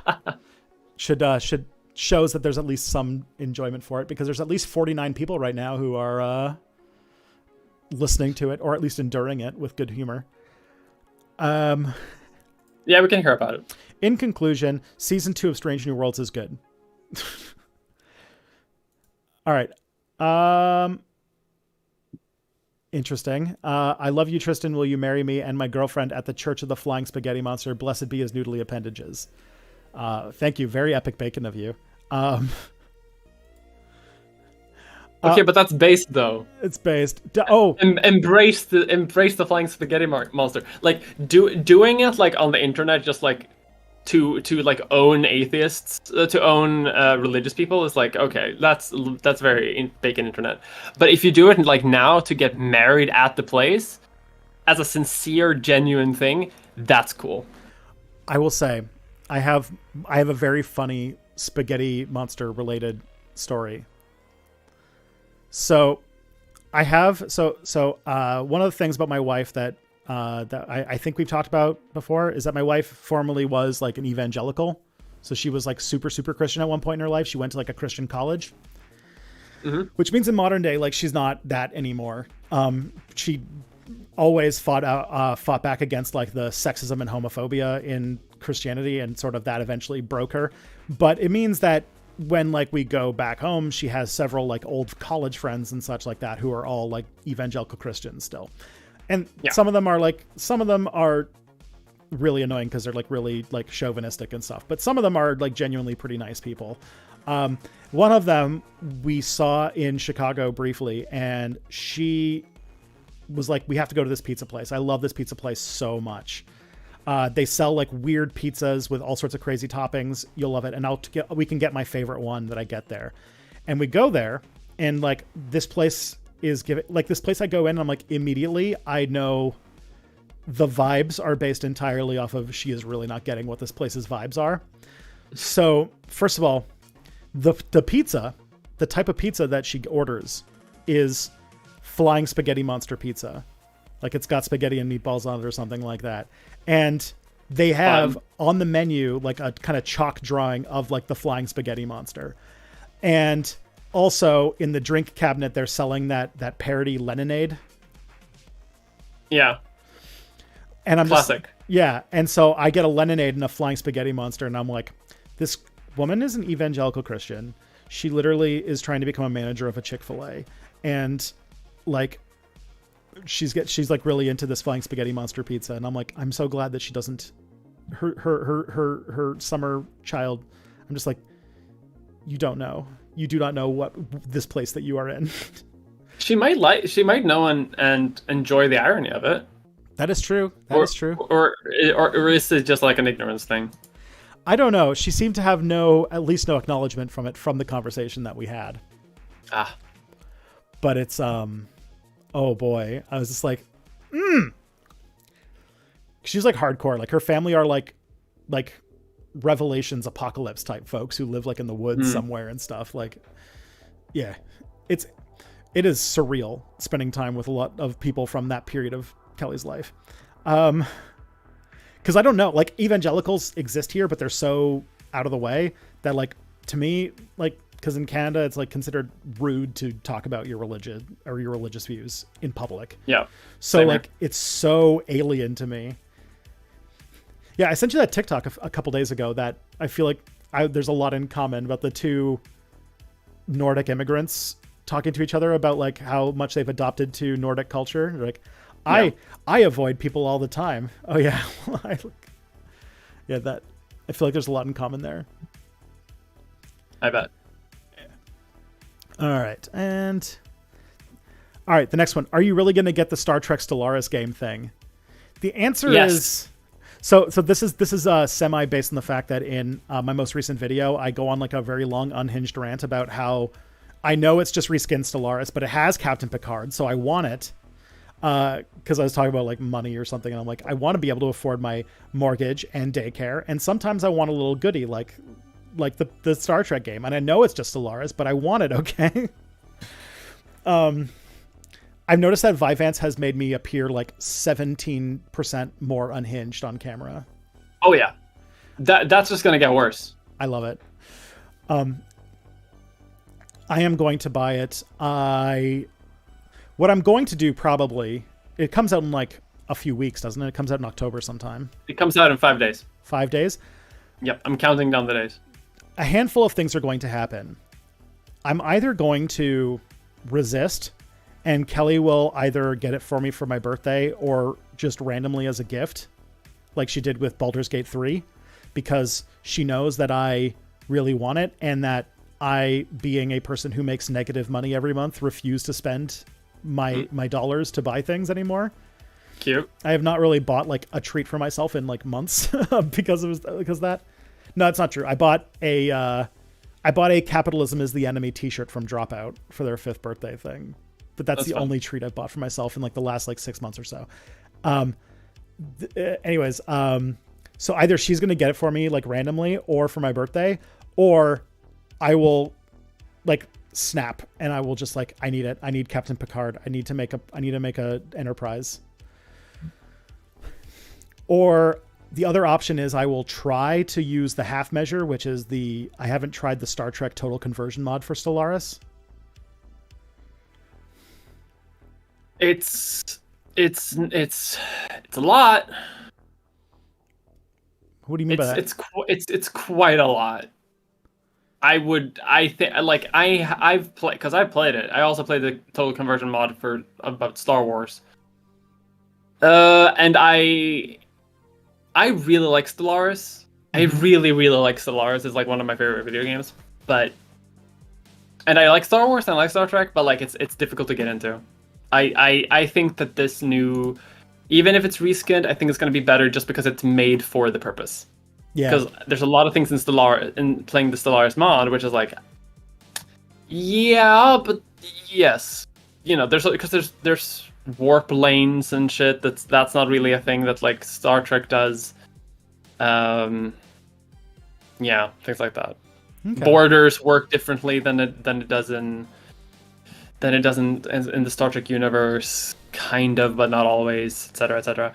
I think the reskin one is going to be fun. Yeah, because they bring back the warp system that they removed from Stellaris. That's true. That they had in the beginning.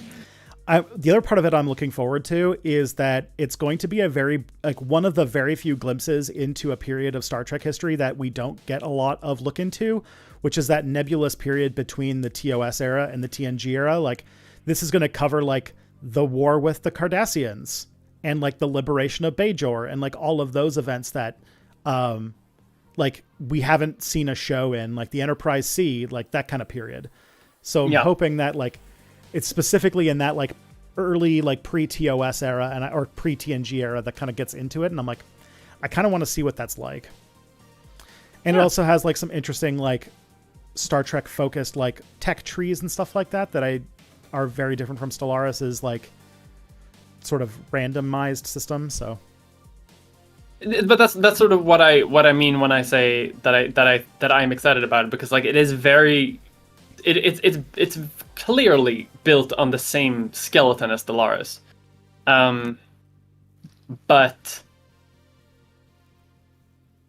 like there are some key differences that like Stellaris can't do, because then it becomes a very different game. And Stellaris is a great game, but it is that specific game, and I can see that this one is like them changing some things so that it can become the Star Trek game that we want. Yeah. And like I can see them legitimately like modding this to be, if they had mod support in the same way that they do to Stellaris, and they keep the price like not too expensive, I can see them adding Star Wars mods to this shit too, because like there are some, again, like key differences, right?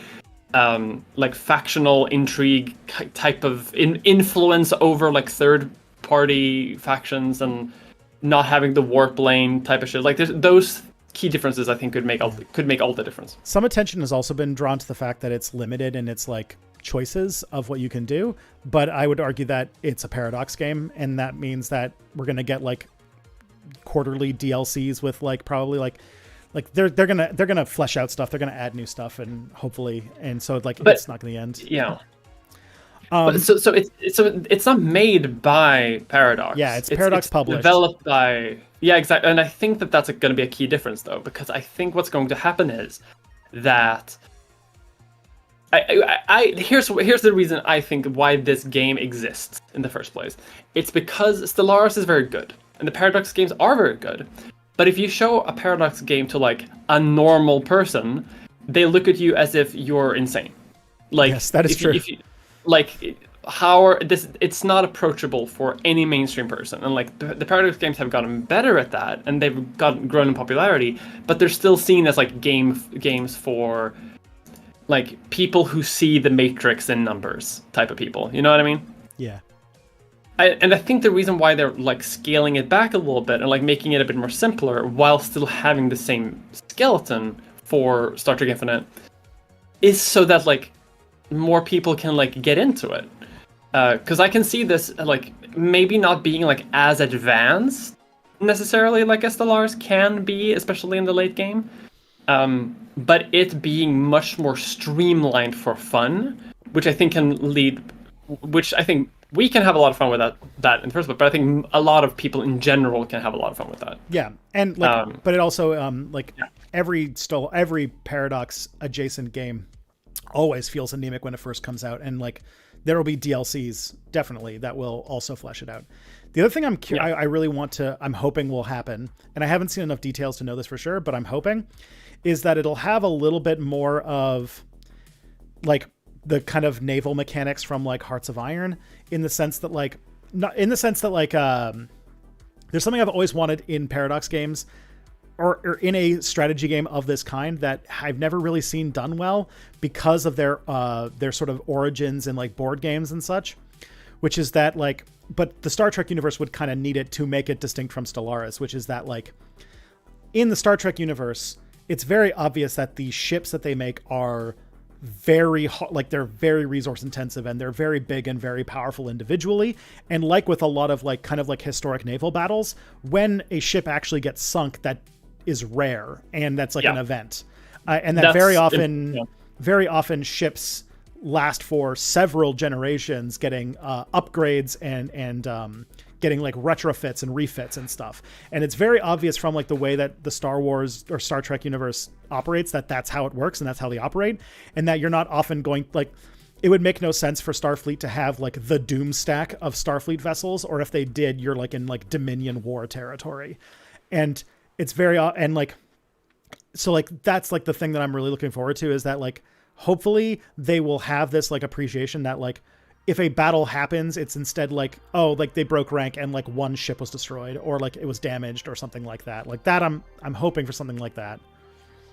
That is the impression that I've got, like entirely. Because I would love to have like the decision, like, like, I don't hey, know, do you build a new Enterprise that's like huge and expensive, or do you just take like one of your old Miranda ships and update some of its like component parts and like send it in for refits, and not even like refit, like push the button to refit the whole fleet, but like take the USS Nimitz to base for an update, because like that's the best option at the moment, that kind of thing.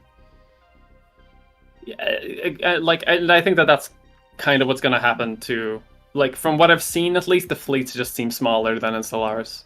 That would be great. And I think that like there are still like smaller ships, and like there are still a bunch of support vessels and stuff, but like I can't see them make a Star Trek game and not have like the Enterprise be sort of like a very iconic vessel that like you need to take care of, and like that is like that can pack a big punch on its own, even if you have like, you know, I don't know, 10, 15 support vessels as well.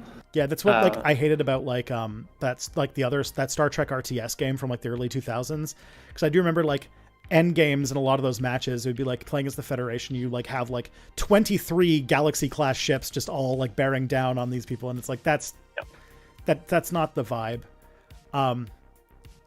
You know what that makes me think? Like a Star Trek game, like either tabletop or video game that operates like that that Warhammer 40K game where you you have two ships battle each other and it's just like the two ships. That would be good. Yeah. That's like, but yeah, like I would love, because like I feel like a lot of like Paradox games, naval warfare always sucks. And part of the thing is that like naval warfare is so different from like terrestrial warfare because it's not every day that a ship gets sunk. Like most of naval battles are, first of all, finding each other, and then two, usually having a brief exchange before someone runs away for repairs. And that never really gets, and like each ship is like a huge investment and is like typically like retrofitted and upgraded forever. And I want more. I would love if it's hard to simulate that in a grand strategy game. Yeah, for sure. Hearts of Iron is like the least bad in there, but even that is like very abstract. Yeah, I know that Hearts of Iron has some sort of mechanic. I haven't played a lot of Hearts of Iron, so I can't speak too much to it.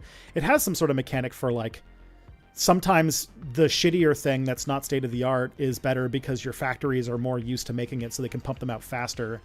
And like that's a sort of and you can like upgrade the old model better than you can like move to a whole new model is like part of the economic choices you can make. I don't know how that actually plays out in practice, but yeah, that's pretty much it. Like the shipyards can crank out ships, and sometimes it's worth cranking out like a couple of shitty submarines because they're cheaper to make, and if you have like if you invent a new type of gun, you can put that gun on your older ships. I would love for grand strategy games to be more like that. Because I do think that if there's one thing that like makes Paradox games always kind of fall short for me is that warfare becomes so abstract and it's just based on like economies and numbers, which is fine for like World War II because that the dark part about World War II is that is what war turned into. But like medieval warfare where like you had smaller numbers and like the condition of your troops and like their like equipment and stuff like that mattered so much more. And like individuals and stuff, like, I don't know. Feels like part of its like roots in board games kind of does it a disservice. Maybe. Who knows? But like I would love to, especially for naval warfare, but that's its own thing. Let's see. We got, okay. When were the American elections again? Do you have any predictions? The American elections happen in November of next year. The last one was in 2022. Next one is 2024. They happen every other year. Oh yeah, right. Because they got the midterms too. Yeah. They have a presidential election every 4 years. They have midterm elections the 2 years between those. The general rule of thumb is every person in the House gets up for vote. Every Senate seat is on a 6-year rotation. So like part of the Senate is up for a vote. And then the presidency is every 4 years. And do I have any predictions? Well, if there's anything I've learned in 2022 in Eastern Europe is that predictions are worthless. Predictions. Every legitimate smart person was saying that a certain Russian president would not be stupid enough to play chicken in geopolitics by invading a country, and then did so anyway. So, I don't know. Nothing. My gut says that Trump's going to pull a Grover Cleveland, and that's just going to happen because the Democrats are going on a strategy of like things are fine. You can't afford shit. Everybody's like miserable and our economy is falling apart at the seams and we've done nothing to fix that. But what are you going to do? Vote for Trump? And the answer is like, probably. But there's like so many other factors that I think it might be one of the lowest voter turnouts in American history. That'd be great. Yeah. Cause like The only saving But grace is that the midterms, no one cares about the midterms. No one ever votes for the midterms, to be fair. that is true. Although 2022 was abnormally high because of just because of the Roe v. Wade thing really came to bite the Republicans in the ass. Yeah.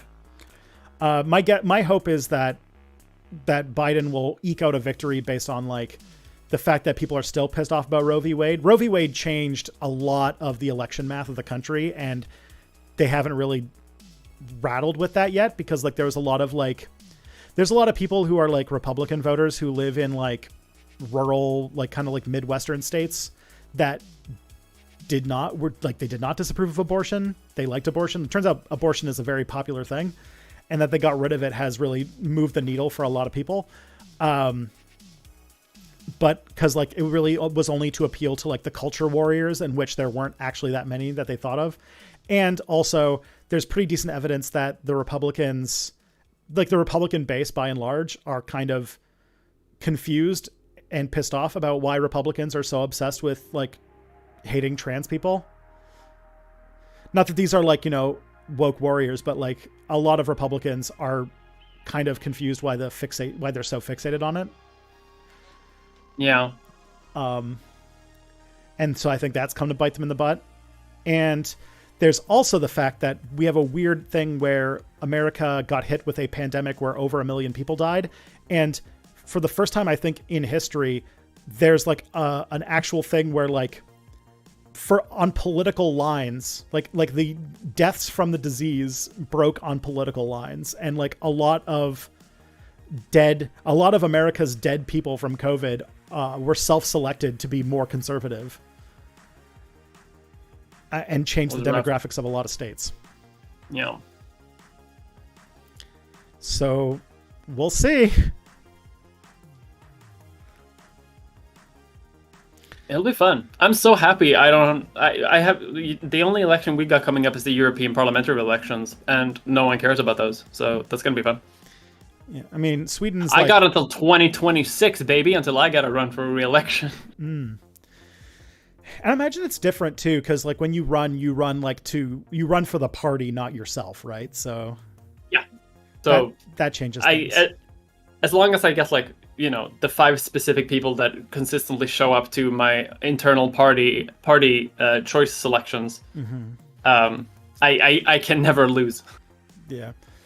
For us, like, my next elections are going to be 2025, is when the federal government is going to be up for re-election.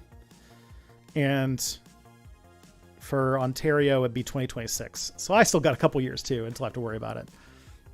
Oh. Unless a vote of non-confidence happens, which, because we're in minority government, might happen. But right now, there's like a kind of very light coalition that's kind of keeping that away from happening. Exciting. Yeah. The New Democrats and the Liberals are in like a very, very weak alliance where the New Democrats got some concessions in response in exchange for not calling for an election the first time a budget comes up.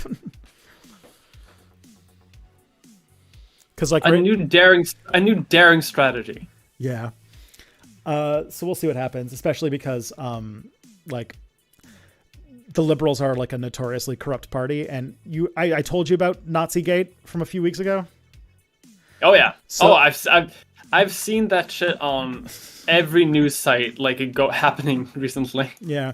Well, because it's very fun to me. Yeah. Because of Nazigate, the speaker got fired. Obviously. That's like one of the worst mistakes a person can make in government. Oh yeah. It's quite big. But then they replaced him with another liberal politician, and this liberal politician got like censured for an ethics violation like earlier this year, like breaching what's it called, conflict of interest. You're really pulling out all the wins, huh? The Liberals. We have a political history where we have one party that is basically like the default party of the country. And so they very much do not really worry about losing elections. And so every time they're in power, they just get like extremely corrupt. Like the same Liberal Party, this like current government has been in power since 2015, and they have won like several elections despite even having fewer votes than the Conservatives. So they don't particularly care. Like they had what's really funny is that they just had their convention in London a couple weeks ago, and my MP was quoted in the newspaper because so I'll give you this. So like they're talking, like we're talking about like the price of food and like the price of houses being the things that they're talking about, because Canada's going through a thing where like food is like quadrupling in price, and the CEOs of all the grocery stores are making like record profits off of it. So they were like, we need to do something about this because it's eroding Liberal support. Anyways, they talked to Ariel Kayabega, who is our like, she's like our MP, my MP, and she is from like sort of like city politics dynasty. But she was just like, she like when interviewed when talking about housing, she was like, I understand that. Like, I can't afford a house. I'm like, 32 years old. I am a parent. I'm an immigrant, and I can't afford a house. And people are like, Ariel Kayabega makes $400,000 a year. Like that part did not make it into the newspaper because she's like not only like an MP, but she makes like she's part of like a rich family and has all these like other properties and stuff. And it's like, Oh, of course she does. Yeah. And of course, Trudeau's plan for defeating the food inflation crisis is that he told the CEOs of these companies that they better stop it. They better cut it out. And that if they don't do something by Thanksgiving, which is this weekend, he might consider taxing them. Powerful words. Just like how, he's fixing the housing crisis too by implementing a tax break for people who build new units.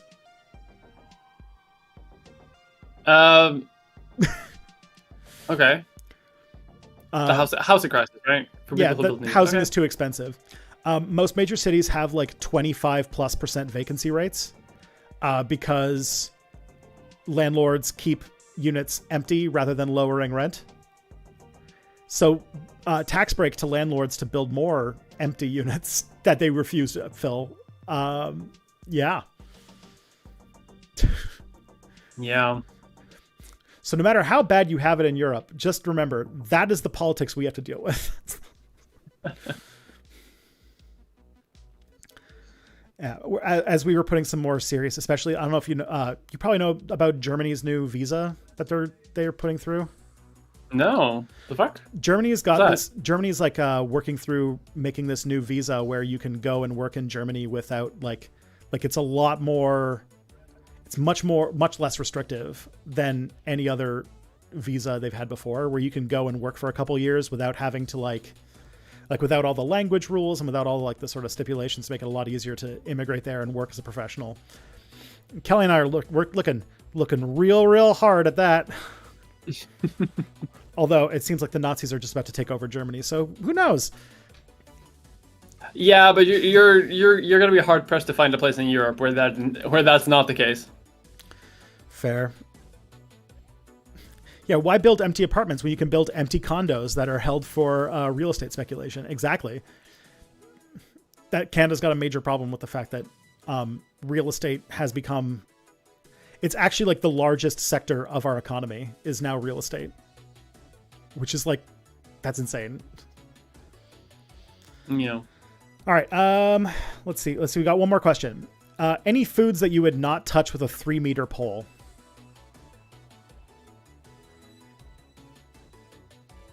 No, I eat basically everything. Okay. I don't eat a lot of meat.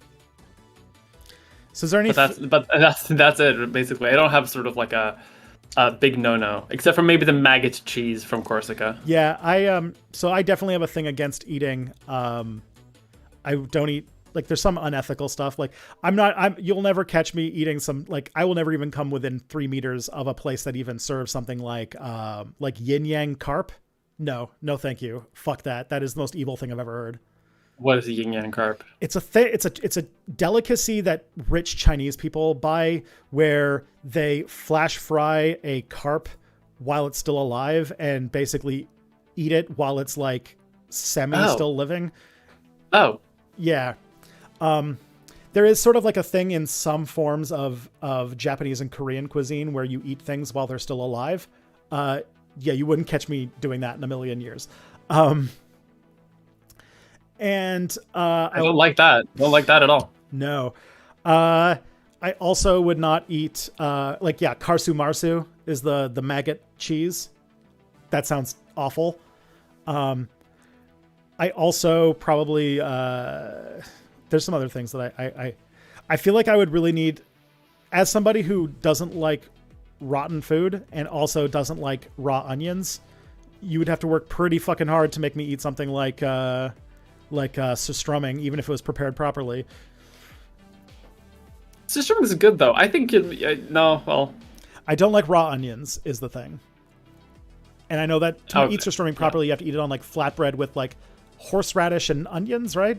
That's like not horseradish. Mustard?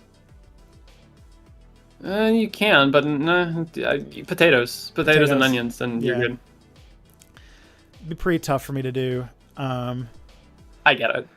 Also, there's like I know, and maybe I would turn around to this if I actually tried it with an open mind, but I know that in some cuisines, there's like a more interest in certain flavors that are considered pretty gross by like our cuisine standards, which is like nothing against it. It's just like, it would be pretty tough for me. Like, I know that in some parts of China, there is like ammonia is a flavor that they sometimes intentionally go for. And you have this in things like century eggs, which are like eggs that are like pickled with ammonia that sound really rough.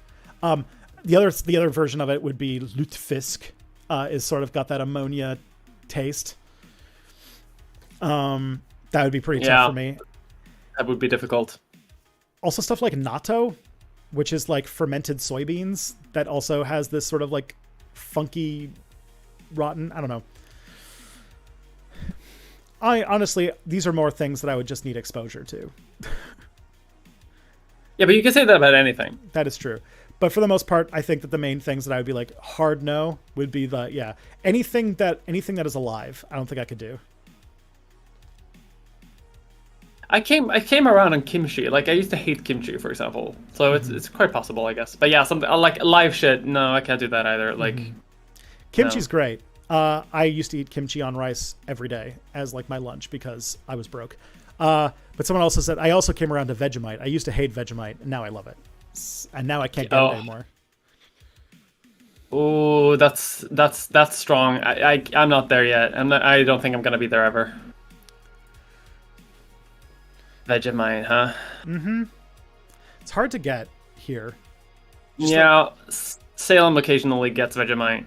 It has it for breakfast, and I can't.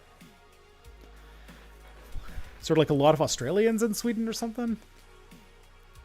No, you can just buy it online. Oh, yeah, I guess there is that.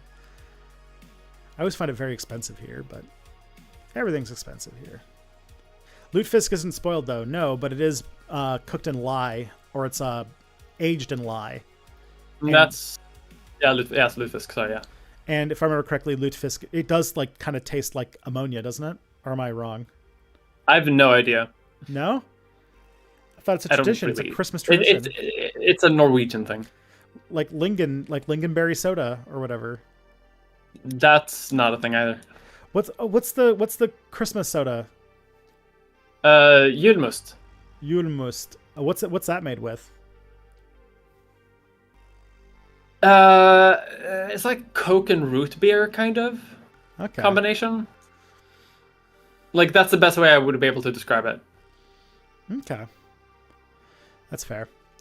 The Coca-Cola company hates it because it dominates all like soft drink sales around Christmas. Interesting. That's because you don't drink Coke anymore. You drink Julmust. I gotta try it sometime somehow. All right, but we are. They have it in IKEA. They sell it in IKEA. Okay, there's one IKEA here, and it is over 200 kilometers away. So, but luckily it is close to where my parents live, so there is that. But yes, we are at 2:00 though. So, Mia, please tell all the nice people where they can consume Mia content. You can consume Mia content on youtube.com/@MiaMulder. I haven't made a new video in a while. I'm working on it. It's currently looking to be like 3 hours long or some shit. Jeez. It's so big. I couldn't stop writing the script now that I'm on Vyvanse. And I'm still recording and still editing and still like adding shit to it. It's gonna be one hell of a fucking video. We've also taken a break from the podcast a little bit, so that's also not something that happens, but you should listen to Leech Fest on Spotify for when we come back, which is hopefully soon. And if yeah, that should be it. That's basically all I got. All right. And of course, I will see you guys next week, I think so. I don't think I have anything coming up. I have a wedding that weekend, but it's in town, so I'm good. All right, but beside that, until I see you guys next time, take care of yourselves, take care of each other. Remember to celebrate your wins, and I'll see you on the other side.